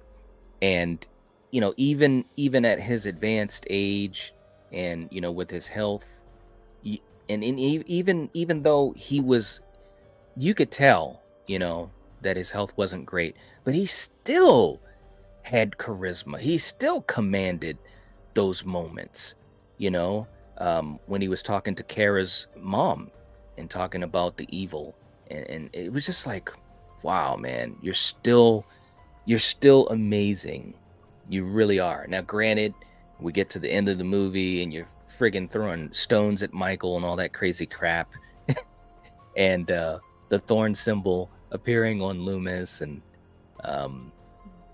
God, that was some crazy shit. I will say this, and Ginger Ninja's a huge fan of it. I will say there were some interesting things there. I don't know if the execution, you know, was where I wanted to be. Or I should say, I know the execution isn't where I wanted to be. But I had to have him here because I think that he had some great moments. He had some great moments in 6. You guys let me know what you think. And this is also why I'm saying I feel like he's the heart of the franchise, because I just think that, you know, he has this charisma, this magnetism about him. He truly does. Real quick in the chat, Gerald saying, please tell me your opinion on the Wrong Turn franchise. I have fun with the franchise, Gerald, and we actually talked about Wrong Turn 1 and 2 on Slasher Movie Club, so definitely check out those episodes. It's in the Slasher Movie Club playlist. We had a blast on those live streams. We also did watch parties for Wrong Turn and Wrong Turn 2, and those were a lot of fun. Those are in my watch party playlist, and we are hoping to get back to it maybe with Wrong Turn 3. That was always kind of a conversation we had, so hopefully that'll happen. We'll see. We will see. Elm Street's in the chat. What's up? All right, good to see you. And by the way, if you guys haven't hit the like button, please do. Definitely helps to support the channel and the stream. And if you guys, or Ginger Ninja, or if someone could let us know where we're at with likes and also with our poll. I'm curious to see how the poll is looking. Jeff saying they ruined Jeepers Creepers after the second one. Yes. I like the first two. If they had a strong trilogy, it would have went down as one of the best. I agree. Yeah. It could have been so much more. Totally agree. Julie saying, I love seeing the lady from Murder by Death show up in Jeepers Creepers. The lady with the gun. Yes, that was a great scene. That was a great scene. If they couldn't rebuild the original Myers house, because I don't understand why they put that house to be the Myers house, nothing like the Myers house in Resurrection. Yeah, it was crazy. Yes, it was crazy. I don't know what they were thinking. Nathan's in the chat. What's up, Nathan? Saying Jeepers Creepers is an absolute classic. Yeah, and we will find out tomorrow night. If it will win. I'm really curious. I'm curious to see what the chat has to say about it too. T. Parker in the chat saying, "Hot take. I don't see the next Halloween films capturing what David Gordon Green trilogy did with the aesthetics, small details, score, consistent continuity, and just overall care with connecting to the original." Well, you know, if we go by history, there's a good chance you're going to be right. because it seems like every time we get to a point where things are going really good, we take missteps, right? So I agree, it's possible. I just hope they learn from what has transpired with those 3 films and all of the positive fan reaction to what they did with the small details. You know, I hope so. I hope so. But you never know. You never ever know. Julie's saying Wrong Turn from 2020 is very good. I have not seen that yet. We talked about maybe checking that out and maybe doing a stream on it. So hopefully I will. Yeah. And Neil, you're absolutely right. Let's stop talking about the director. You guys should have already kind of guessed that by the fact that I glossed over it. So Julie or Neil or Ginger Ninja or anyone else, please keep an eye out on that. It's part of the reason we almost didn't want to do this Battle World, but I said this to Coriander and to Eric. I said I'm going to trust our community, so I'm trusting you guys. So definitely, let's stop the talk. And thank you for the link, May. Really appreciate that. Really appreciate that. Thank you. Now, let's move on. So the next moment, or the next Loomis greatest moment that I think that needs to be recognized. So for number 5, we're going to be talking about Rob Zombie's Halloween. And it's crazy. It's absolutely crazy.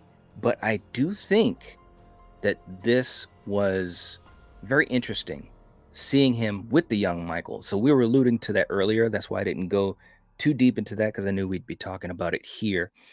I really did enjoy this, even though I rather not know what makes him evil.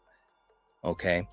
Now, these particular scenes with Loomis, I truly think that it was great seeing Malcolm McDowell in the role and just showing the humanity and his sympathy for Michael. And I thought there was some great moments, and especially for Sherry Moon, I thought those were some great moments for her as an actress and as the character. I actually think that was some of the best parts about the movie, at least the spirit of the movie, right? And I think Malcolm McDowell was great in the role.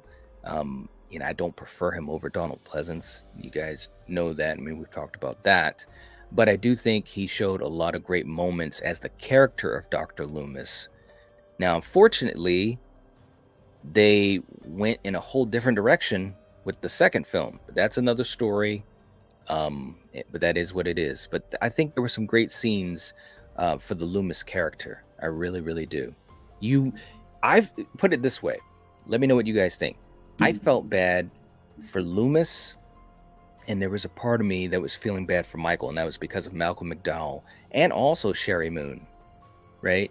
And it was kind of like, man, this is such a tragic situation, you know? Thank you, Julie. I appreciate that. Super Tenor, catch you later. Have a good night. We will catch you next time. Yes. And I knew she'd say it. Julie says, I'm a fan of the young Loomis wig. That's great. All right. I gotta play a clip just for that. That was hilarious. Here you go, Julie. This one's for you.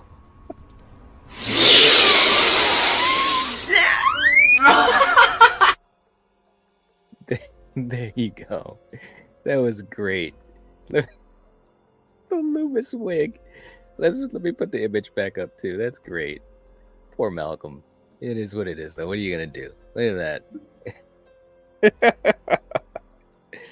Oh man, it's good. Good stuff. It was a good performance. Some good scenes. Let me know what you guys think, though. Seriously, I'm curious. Really curious. Gerald saying, I just want to put it out there that the movie The Entity is the most frightening film of all time. Wow. If you have not watched it, then check it out. By the way, it's based on a true story. It is. I will tell you this, Gerald. I definitely think it's a frightening film. I remember seeing that. I was pretty young when I saw it, to be honest with you. But it scared the crap out of me. It really did. It's a great film. Barbara Hershey, man. I mean, legend. Legend. I don't know if I'd say it's the most frightening of all time. I'd have to think about that, but it is definitely frightening. Maybe I'll have to do a video on my list of the most frightening films. But The Entity is fantastic, and I do agree. If you haven't seen it, check it out. I agree. And Paul is saying, love Scream and Halloween. There you go. Neil saying, I need to rewatch The Entity. Yes, it's a good one. I haven't seen it in a couple years. I'm due for a rewatch as well. Maybe I'll have to do something on it. You know, maybe a video on it. Gina, catch you later. Take it easy. Hope you have a good night. That's right. The candy cane sniffer. You gotta love it. You gotta love it. You're welcome, Julie. Gerald saying it's the only film that still scares me. Wow, that's cool. Maybe one of these days we'll have to do a watch party. Maybe one of these days we'll have to do a watch party. And I know a lot of our watch parties, and we do our members exclusive watch parties on Sundays.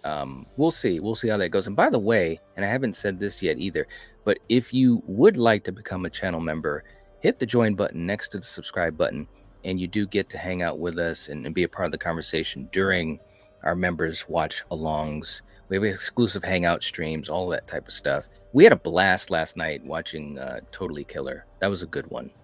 A lot of fun.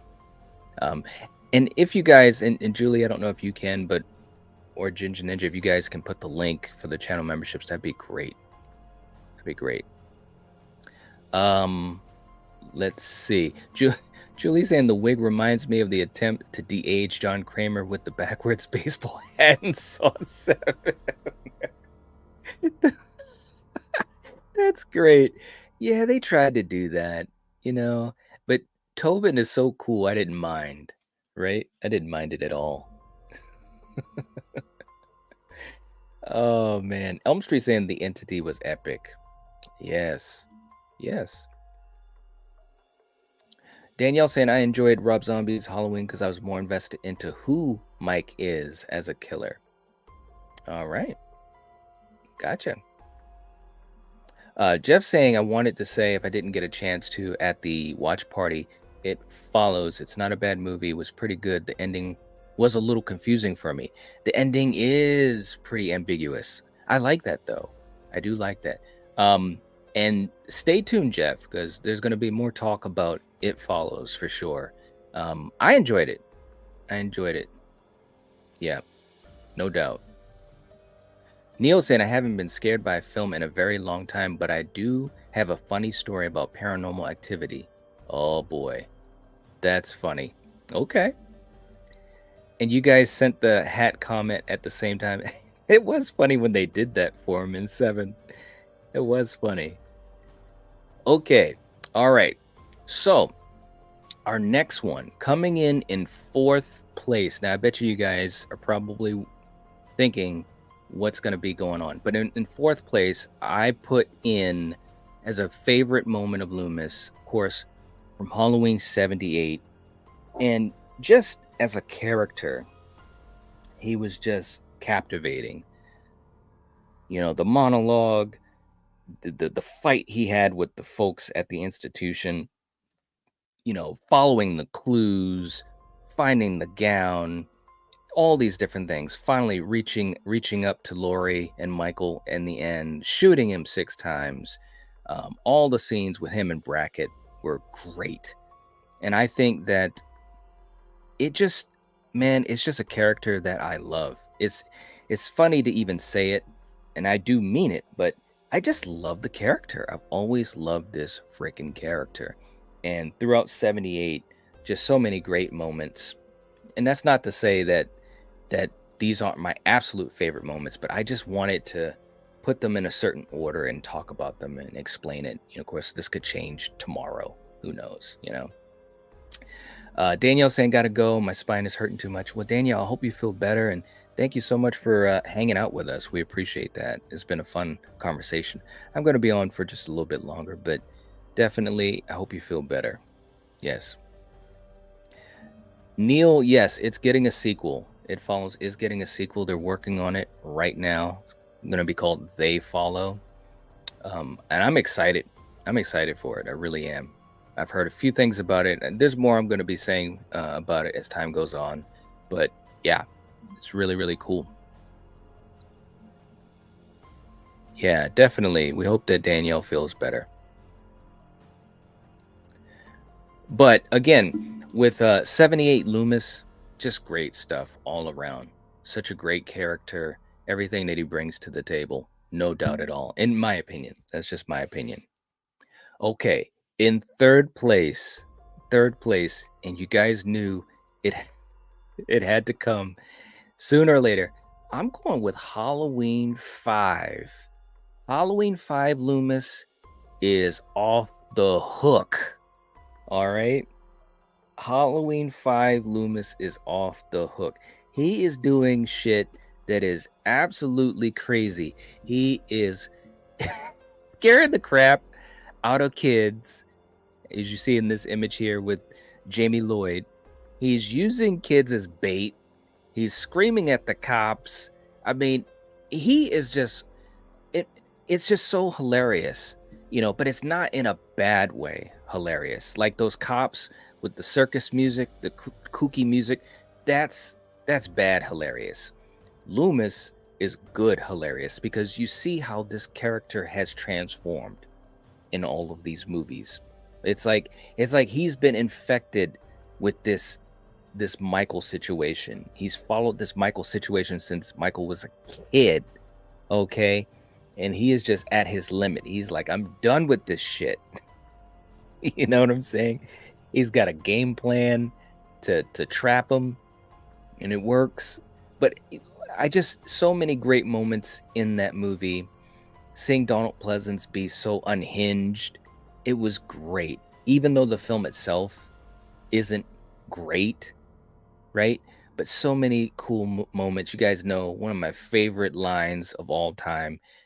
If that girl dies tonight, it's just great. I mean, I gotta play the clip, man. It's great stuff. If that girl dies tonight. Seriously, just the stuff that he's doing in that film. And I think, first of all, it's just enjoyable. If you guys had seen our watch party of Halloween 5, man, some good things. Some good things, a lot of laughs, and it's because of Loomis in a good way. It's just great moments for him as an actor, to be able to embody that character that way, so had to have this high up on my list, and that is at number 3. Just Halloween 5 Loomis, crazy ass Loomis is great. It's so awesome. It really is. Let me know what you guys think. Now, Jeff saying the one thing to It Follows, was there an entity, like an evil entity or some type of demon? That's the only thing I couldn't figure out. Well, as far as the way that it's described, it's an entity. Okay. Matter of fact, it's called the entity. So, but that's the fun part of it too, Jeff, is that there's not a full-blown explanation for it. I don't know if they're going to try to do that in the sequel. I hope they don't explain every little thing. But we'll have to wait and see. But yeah, it's an entity. That's what it's called. That's what it's portrayed as. It could be a demon. Who knows? In the next movie, they might say, "Hey, it's a demon. It's Pazuzu." I don't know, but yeah, it's good stuff though. Neil said, "I don't know how you rank Loomis moments." Yes, I don't know either, man. I just said to myself, I'm just gonna talk about these moments that stick out in my head, in a certain order. It wasn't easy, I will say that, except for my last place and my first place were the only ones that were easy because I knew what they were going to be. And of course, in 7th place, I had the recreation scene from Halloween Kills. It's kind of like an honorable mention, you know what I'm saying? Because it was just a quick cameo, at least with Malcolm McDowell and Donald Pleasance, they portrayed the character throughout the films. But I got to give respect to that recreation scene, man. I really do. Jen saying Danielle Harris should have won an Oscar for Halloween 5. Cookie Woman. There you go. There you go. Elm Street saying Halloween 5 is one of my favorites. I love it. Loved Loomis in this one and Wendy. Tina. Yeah, I mean, I'm going to tell you this. Tina has grown on me over the years. I will say that. But there's a lot of fun things in Halloween 5. I totally agree. Totally agree. It wasn't a great film, but there's a lot of fun things in it. Okay, guys. Coming in second place. Yeah, you guys, I don't know. You guys might be wondering. You might know. You may not have any idea at all. Second place, man. I got to give it up to Loomis and Halloween 4, The Return of Michael Myers. This, in general, okay, just the movie itself is my favorite Loomis, is my favorite performance by Donald Pleasance. And the character arc, the story of this character. He is not playing around, but he's not unhinged like he became in 5. Like 4 is like business Loomis, okay? You're talking about him as if he was a man. That part of him died years ago. It's like he is, listen, I love it. The whole movie is so good. The only thing about the movie, and you guys know what I'm about to say, the only thing about the movie is that mask. That fucking mask, man. I've gotten used to it. It's okay. It's okay. But that mask is the only thing that is like, you know. But Loomis in 4, chef's kiss. No doubt. No doubt. Jeff saying, can we confirm to it is him if you say so? What? Say that again, Jeff. Let me know. Let me know what you were saying. We got Chris in the chat. What's going on, Chris? Saying, hey, Night, late to the chat. Don't know if you mentioned this one already, but my favorite Loomis quote is from Halloween 2. What do you fellas usually do? Fire a warning shot, right? I like that one too. That's a good one. I love that quote. Good call. Good call. Yeah, man. We're going through some of the favorite moments. We've talked in general, you know, but I've also gone through my list of my favorite moments. And this is just a fun list. You know, it could change tomorrow. But I do think some of these would probably be in the same spot. Yeah. Julie, thank you. There's our link. If you'd like to become a channel member, you can click that link, hit the join button, and you can join us with our members-only watch parties, members-only live chats. We've got exclusive hangout streams, exclusive content. Plus, I get the chance to communicate with you guys a lot more regularly and on a more closer and personal level. So definitely, if you'd like to do that, plus it helps to support the channel, allows us to do what we do here. We'd much appreciate it. Thank you so much for doing that, Julie. I appreciate it. You know, seriously, I appreciate you helping out. Gerald saying, if you play the entity in a watch party, then I'll watch it with you. Okay. Even though it scared you. All right. We might do that. We might do that. Neon Black Reviews saying, Halloween 4, Loomis is business in front and business in the back. There ain't no party. I know, man.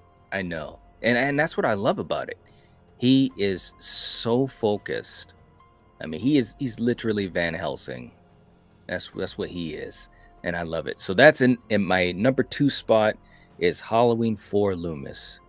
Love it. Nothing Man saying that shot where Loomis first sees Michael in the diner in Halloween 4 is great. It is. Yes.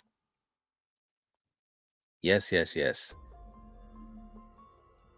Jen saying I'm navigating between 2 chats. Sorry. Oh, no problem, Jen. Hope you're doing all right. And at number 1, this is for me, just so many great moments, and I knew this was going to be my number 1 as soon as, you know, I thought about doing this conversation. But at number 1, it had to have been Halloween 2. Loomis and Halloween 2. The thing that I love about Halloween 2 is that you get to see his arc so much more than you did in the first movie.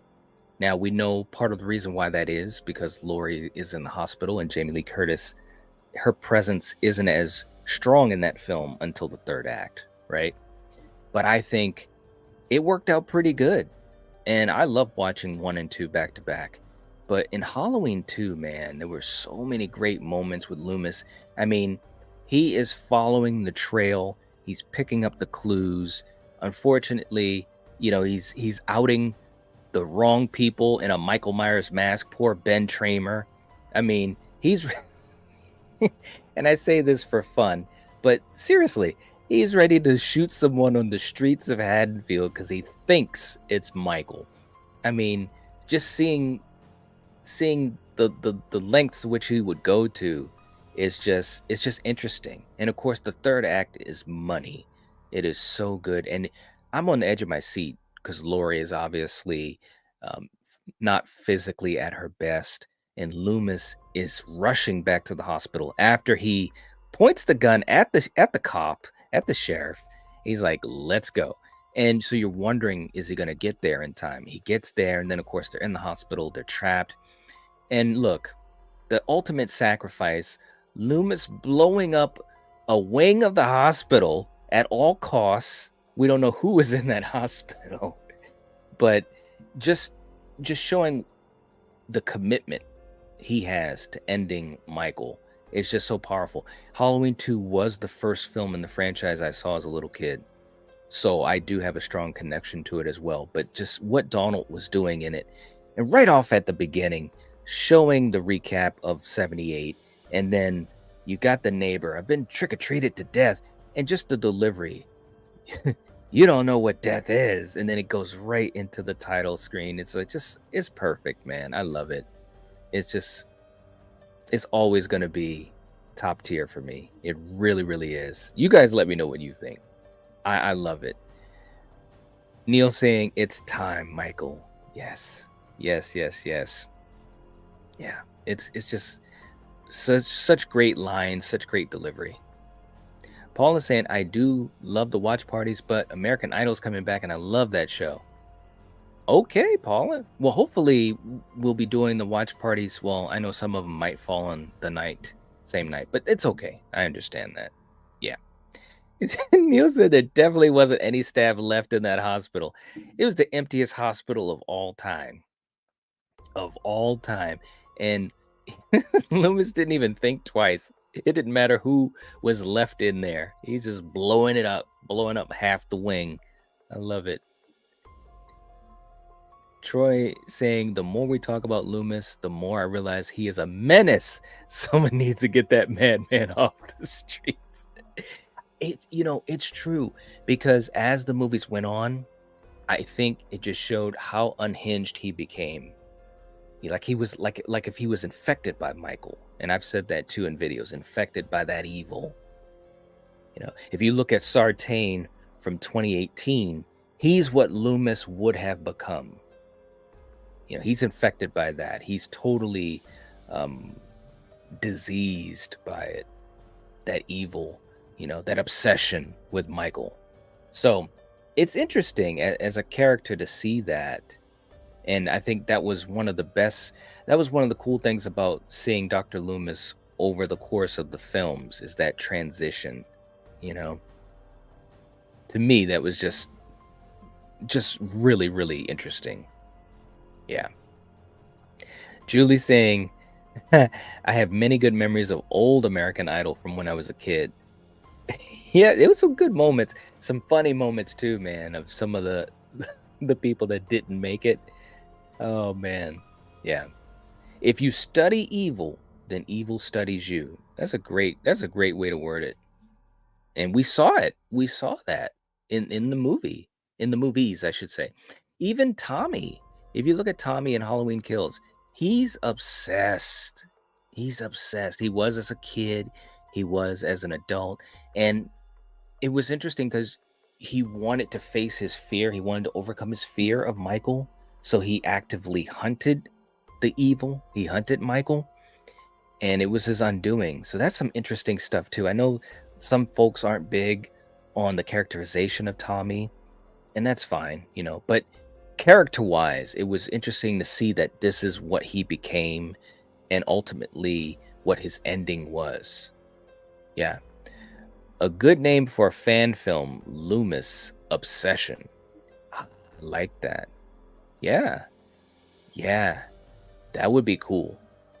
You know, if we see the character return in future Halloween projects, and, you know, I know some people might think I'd be opposed to that because obviously it wouldn't be Donald, but I'm not opposed to it if it's done correctly. If it's done correctly, I think that there could be some really cool things they could do. I really do. But we'll see. We'll see. What do you guys think? Should they have Loomis in future projects? I'm sure it's been something that's been discussed, but I would not be opposed to it. I really wouldn't. In our poll, we have 52 votes, and so far, we've got 88% saying yes, Loomis is the heart of the Halloween franchise, and 12% saying no. Awesome stuff, guys. Awesome stuff. 52 votes. Wow. How many likes do we have? That's really cool. 52 votes. And by the way, if you haven't hit the like button, please do. Yeah. Jen saying if they can bring back Loomis, they can bring back Stu. Of course they could bring back Stu. No doubt. No doubt. And of course, the advantage Halloween has as a franchise is you have all of these different timelines. So death doesn't count. Or supposed death. Of course, you know, we don't think that Stu was dead. But you get what I mean, Jen. But I hope they do bring him back. I really do. Wouldn't it be so awesome if Nev comes back for 7 and we get Matthew back and we can really just tie together a lot of these loose ends? That would be cool. So cool, man. We'll see, though. Of course, Nev is saying she's open to it, but it's got to be on her terms, man. And I agree. I think she's earned the right to call the shots. You know, when you're part of a franchise for that long, only Jamie Lee Curtis being attached to a character more than you, it's like you deserve the flowers, you deserve the money. And especially with the fact that those films, other than 6, of course, well, and 5 to a degree, I mean, it's so Sydney centric, right? They've got to do the right thing. They got to do the right thing. Fingers are crossed. Fingers are crossed. Julie's saying we got 46 likes, should be 52. And she is saying please. And trust me, when she says please, it's almost like, oh my gosh, okay, I got to do it. Got to do it. She's too kind of a person. Got to do it. Thank you guys so much. We appreciate everyone. Seriously. Neon Black Reviews saying Taylor Hicks used to sing for my brother's band. Really? Get out of here. That's awesome stuff, Neil. Wow. You never know until you hear these things, you know, these different connections that people have. That's pretty cool. Paul is saying, I will try to make some of the watch parties. I got my Idol app ready to vote when that happens. That's cool too, though, Paula. I'm glad that you enjoy that. I used to like watching it, but I've just not into it like I used to be years ago. But hey, I'm glad that you enjoy it. That's cool. Troy saying, I think they should just leave Laurie and Loomis alone at this point until the next eventual remake, at least. I could agree with that. This is what I think, and I've said this, and I think I might have to do something a little bit more dedicated on it. But I think what they should do next is just have a new timeline and start a new path, a new mythology. You know, Michael can still have killed Judith, but everything else after that, do something new. He doesn't go after Laurie Strode. He goes after someone else, or he does something different. I think that's where they should go. And then they can come back to those characters, like you said, because by then, that'd be another 10 years, maybe 20 years. And then bringing those characters back will be fine. You know, that would be fine. What's up, Eric? I knew he'd make it into the chat sooner or later. It's an honest question. Why have Sydney return? What more can she do after 5 movies? Well, here's Julie said That's great. More stuff. That's great. Here's the thing. Now, I'm talking about it from the perspective of because of the fact of, the big fallout. No Melissa, no Jenna. So the core four is basically boop. That's basically done as far as we know. As far as that we know. Because I don't know why they would bring the Meeks twins back. They'd have to do a lot of explaining of what happened to Sam and Tara, right? So if that didn't happen, Eric, I would agree. You don't need Sydney to come back. Although I didn't like the way they really ended her character in 5, but that's a whole nother story. But because now we don't have Melissa and Jenna, involved, I do think it's a great time to have a better ending for her, for Sydney, especially if you bring Stu back. And I think there's multiple reasons why that could be a good thing. Number one, I think the fan base could really rally around that. With all the negativity and all the controversy, I think the fan base could really rally around that. And I think it's also, to me anyways, it's a good way to send Sydney off the right way, plus Nev, because I don't think they did that in 5. I really don't. That's just my opinion. But that's why to have a return. I think at this point, not only would it be an interesting thing, but I think it could be good for the fan base and the franchise and really tie up everything from the beginning. If Stu returns, Sydney's there, they have the final confrontation, tie up all the loose ends, boom. Then if they continue the franchise, which they would, have a brand new cast of characters like they tried to do a little bit with 5. The thing about 5 is they introduced these new characters, but we still had the OG 3, and I don't think they balanced it well. That's the problem I had with 5. They didn't balance it well. 4 is a good example of balancing it well, because you had new characters in Jill, Kirby, Charlie, and all of those characters, plus you did have Sydney, Gale, and Dewey, and I think there was a good balance. And it was still a Sydney story, but it was a baton that was being passed, or at least we thought it was until we saw the killer reveal. If that makes any sense. Hopefully that makes sense, but that's the way I look at it. Jen saying Nev deserves it, but I hate that we are in a position that we need her back. I really think her story ended in 3. I agree with that. 3 was a great ending. 3 was a great ending, and it was poetic. It was beautiful.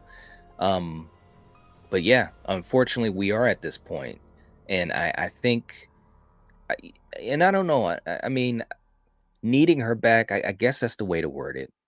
But I just think it would be a good move all around. I think it would be a good move. Dark Crisis, what's up? Saying I'm late to the stream. What did I miss? You missed a lot. You got to check out the replay, man. It's been fun. It's been a really fun conversation. We've talked about a lot of stuff. We really have. And thank you, Julie. It's been a fun stream. Definitely check out the replay. Yes. Neil, we've been discussing the vocal talent of Jessica Simpson. Well, you know what? This is what we're going to do, man. I'm going to play the clip one more time in honor of you, Neil. And because it's a really fun clip. And then we're going to get ready to end this thing up. And yeah, sometimes when you think someone has talent, you got to really listen closely. And this is what you might hear.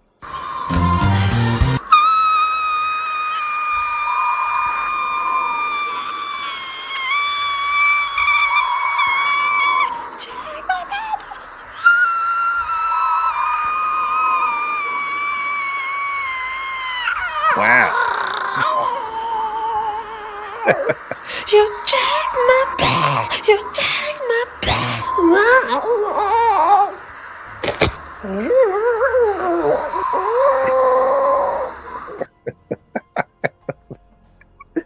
Oh my god. I might have a remix that I'll be playing. I won't play it tonight. Maybe tomorrow night. We'll see. We'll see how it goes. I love it. Eric saying, got to get going. Do some research for tomorrow night with Barbarian. First time watch. Much love, everyone. Thanks so much, man. I can't wait to talk about it tomorrow night either, man. It's going to be a lot of fun. I can't wait to hear your thoughts on it. Neil loves it. Oh, my God. Yes, yes, yes. The wind of... I know.